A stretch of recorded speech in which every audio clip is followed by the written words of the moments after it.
why don't you tell me down in the comments below what your favorite Christmas movie is? Because maybe I'll talk about better Christmas movies next time.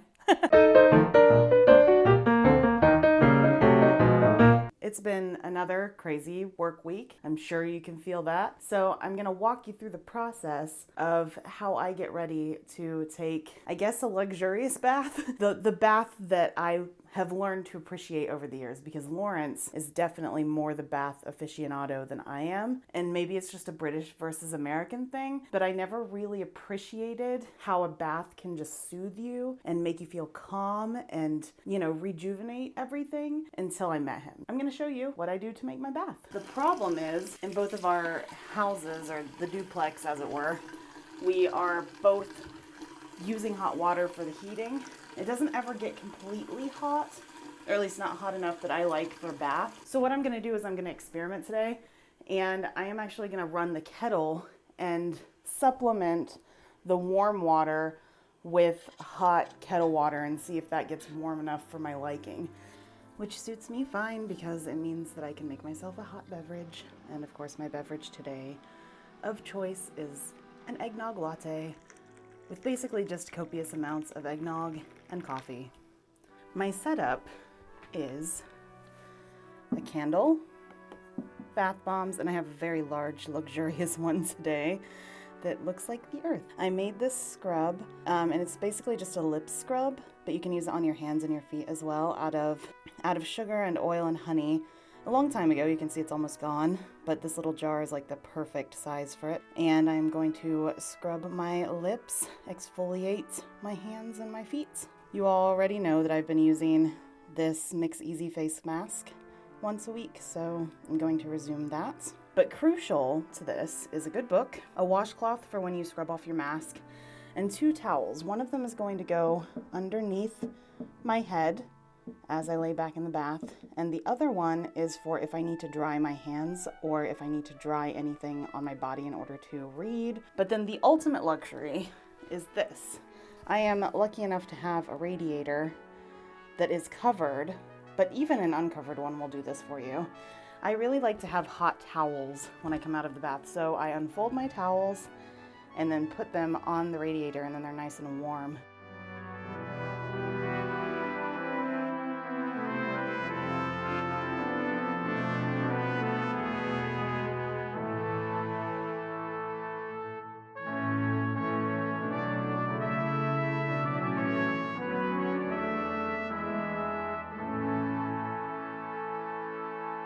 Alright, so now that the bath is made, then I am going to hop in and make myself nice and calm so that we can take care of this mess. See you in a little while. I am feeling super refreshed. My skin is looking pretty dewy. Today is going to be an editing all day. So I'm only going to do the bare minimum of makeup, and mostly I'm just going to let this fly free. Hope you're down. My hair is sufficiently dry, and now I am going to roll it out a little bit. I got something on my camera. There we go. The way that I brush out my hair, because there's just a lot of it and it's very, very long right now because of COVID. Haven't been to a hairdresser since literally the week before we all went on lockdown the first time. So let's see, that was at the beginning of March, right? April, May, June, July, August. I haven't been to a hairdresser in 9 months, guys. It's not good. So no wonder it's as ridiculously long as it is. But what I do in order to keep it a little less frizzy, because my hair does tend to frizz up when it's curled, and also just keep it healthy since it, you know, has so much going on with it in terms of dye. I've been using this stuff for so long. It's something that I used to get at the drugstore. Now it doesn't seem to be carried anymore in my local Walgreens, so I just get it online. But it's really cheap and it's very effective at both anti-frizzing and, again, just like giving my hair a little bit of sleekness and shine. And it has argan oil in it. It's like one of the first 3 ingredients, I think, so it smells really good. Now, if you've been watching me on Instagram recently, then you know that I am a huge fan of argan oil, to the extent that some of the Advent calendar stuff that I got for myself was in fact an argan oil based Advent calendar, which I think I'm just gonna open today's, and let's see, this is a really long one. see what we got here. Oh, looks like a spray bottle of some sort. The Protect and Prevent spray for color complete hair, which actually sounds very similar to the Sleek and Shine serum that I just showed you in terms of what it does. I have linked this advent calendar down below because it is only a 7-day advent calendar. So you could even start it on Christmas Day and then, you know, take yourself into the new year, and that would be kind of fun because, as we know from a previous video, Advent is kind of inconsistent with the way that it's celebrated, or at least it has been across the ages. It's a lot more consistent now, but back in the day it depended on the time period as to whether or not it was actually celebrated the same way throughout. So I've essentially been going for a sort of vampy look just because my hair is a lot darker now. I have been rolling a strip down the back, a strip on the side, and then filling in, and that's usually what I do, but the important thing is I've been sectioning off the bit in the front so that I can do fun, sometimes again quite vampy things with this. And I try to roll at a 45-degree angle from my person, because then it doesn't get too poofy if I like go straight up and down, and it also isn't like slouchy as a curl if you go all the way down. And then I just take a pin and I pin the base. And this, it took me a really long time to realize this, but this is probably the most comfortable way that I have discovered so far, at least over a number of years of trial and error, to wear curlers, specifically when I'm sleeping. If you struggle to sleep in curlers, but you would like to try, then I would suggest that. Now, one thing I will say about this method is you have to be very careful about making sure that you don't wrap the curl too tightly, because it can get bunchy, so it's not well distributed, but it also can get, oh, I didn't pin that very well, get tangled if you curl it a little bit too tightly. So you want to try and make it a looser curl so that it is just around the curler. And then if you have these little strands in the front, like the baby hairs, then I, generally speaking, will just pin curl those. I don't even bother with putting them in a curler because they're just too small for that. It's kind of finicky anyway, so may as well just do a little pin curl. It'll still do the same thing, it's just I don't pin curl my whole head anymore because there's just so much hair. So then yeah, I'm just taking an inch worth of hair and I am rolling it at 45 degrees. And you'll notice that since I put the argan oil on and it is a little wet still, then there really isn't a need to put any kind of gel or setting spray in it because it's so long now that it'll just kind of cascade no matter what I do. And I'm just going to continue down this side and this side. All right, so that's this side done. Now I'm going to do this side, and I actually just changed my mind. Instead of doing the row, and then filling in, I'm actually going to do row. I'm going to do the bottom side of my head with basically 2 to 3 stacks of curls, starting at about mid-head and then down, because what that will do is it'll kind of make it so that this part is not as frizzy and those curls will just kind of cascade naturally down my back a bit more. I'm finding that that's a little more manageable than just the whole head being full of curls. Today, I was thinking about films because yesterday, well, with Lawrence, because these were his suggestions, and he doesn't do that very often, but yesterday he was in, I guess, a mood to watch Christmas movies. So what we did is there was like a live stream, I think on Facebook, of the Goonies cast reuniting. And so we watched them, and that was really fun. Right afterward, we watched Gremlins. So Gremlins came out in 1984, and I was not born until 1985. I missed the boat on that one. I did, however, see Little Monsters later on, which creeped me out as a child.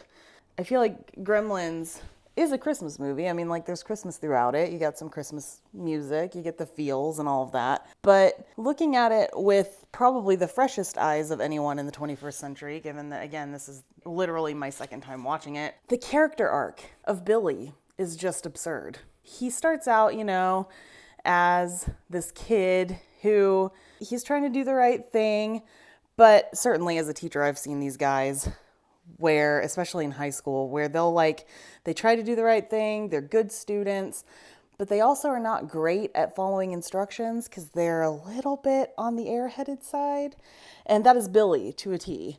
And if he had maintained that throughout, then he'd probably be kind of a more lovable, and in fact, I think he's supposed to be a lovable character. But, the amount of times that he just almost intentionally gets things wrong, it feels like, is just grating to me. Especially when Kate is explaining to Billy that, spoiler alert, her father dies in a very horrific way. Just the fact that he's like distracted and not really paying attention and then changes the subject right afterward.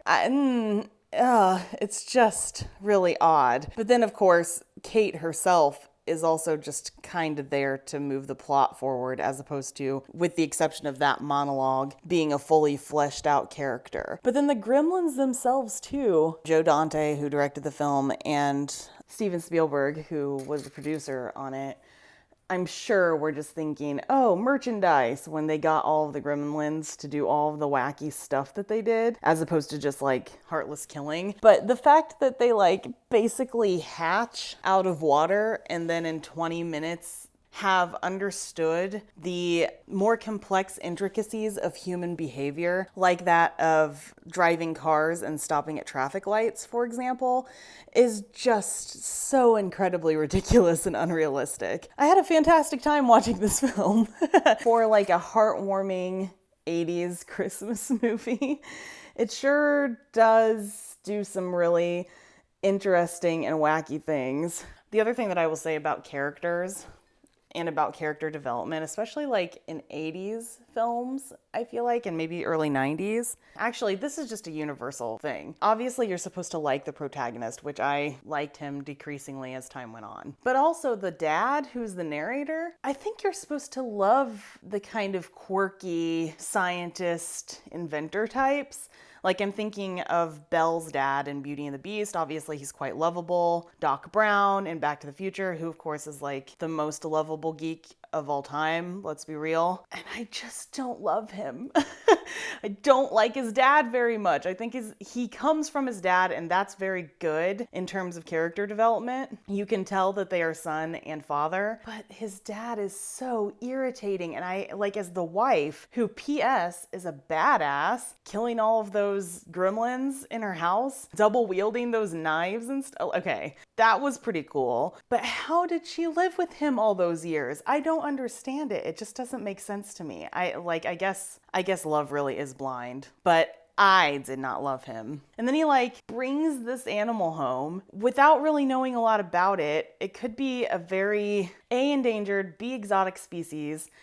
He just lets it loose in his house and then goes off to a convention. Who does that? Even by latchkey standards of the 80s, I just don't see most parents being okay with that. Just a really weird dad. So there we go. That is finished. You can see there's just a few rows on the bottom of my head all the way across. And then tomorrow my hair will be set.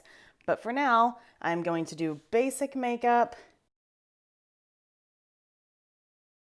I also hope that you go and you watch some Christmas films yourself. In fact, why don't you tell me down in the comments below what your favorite Christmas movie is? Because maybe I'll talk about better Christmas movies next time.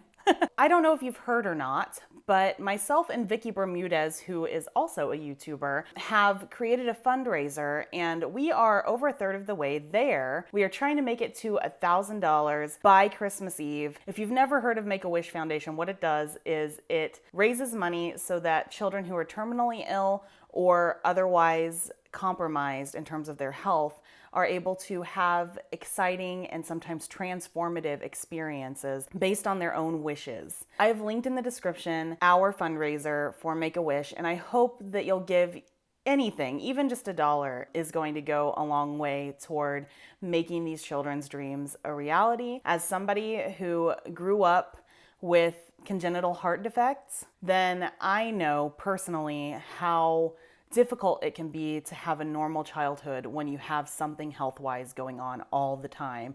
And for a lot of these families, it's worse because either the children are terminal or they have something that's even more compromising than the disability that I had growing up.